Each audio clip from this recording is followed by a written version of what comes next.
黑白大处理拿坡里黑手党的压倒性神作，连白种人和安承宰评审都忍不住再吃一口的完美甜点栗子提拉米苏。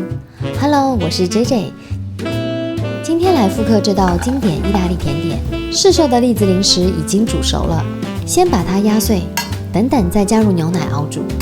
栗子被称为千果之王，营养丰富，每年入秋后就能看到栗子的身影。特别是路上的糖炒栗子，香气十足。台湾产的栗子是日本品种，果肉是金黄色的，非常漂亮哦，被称为黄金板栗。有机会一定要尝尝看。开小火慢慢煮，煮到栗子变软。栗子其实外表像海胆，被打到会很痛呢。栗子采收的时候要戴斗笠，穿雨鞋，戴手套，拿夹子在地上捡果实呢。煮好啦，现在要把栗子打碎，打2分钟，这样口感会比较细腻，比较顺滑。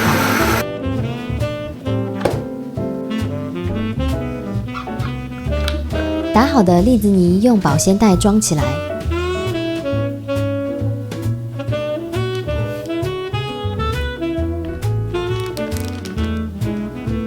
放冰箱冷冻30分钟，帮助栗子泥快速冷却。温度太高的话，会没办法和其他食材融合哦。现在来打发鲜奶油，打发鲜奶油温度很重要，在盆子里面放进冰块才能维持低温。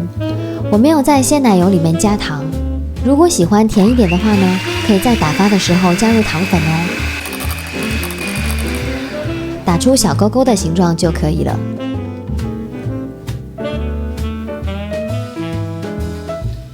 奶油奶酪用搅拌棒拌开，然后在里面加入冷冻过的栗子泥，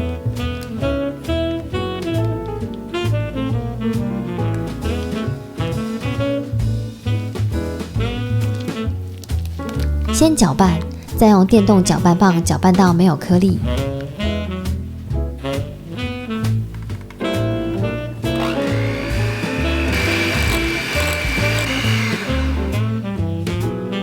你看是不是很顺滑？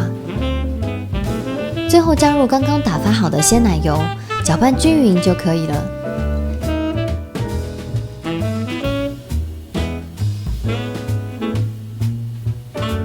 现在来组装提拉米苏啦。先在杯底加1勺栗子奶油，再加1层咖啡泡过的消化饼，饼干一定要泡软，吸饱咖啡。这样一共放3层饼干。其实提拉米苏的发明人是一家意大利餐厅的老板和老板娘。老板娘在照顾年幼的儿子时，常常精神不济，会使用一种当地用咖啡浸泡过的饼干甜点。而餐厅的厨师刚好发明了新的甜点的做法，老板娘就在里面再加入了浸泡咖啡的饼干，取名为提拉米苏，意思是带我走。最后再加入鲜奶油就可以了。用现磨的巧克力碎片来装饰。巧克力不能太软，会不好磨。如果室温太高的话呢，可以先放冰箱冷冻一下。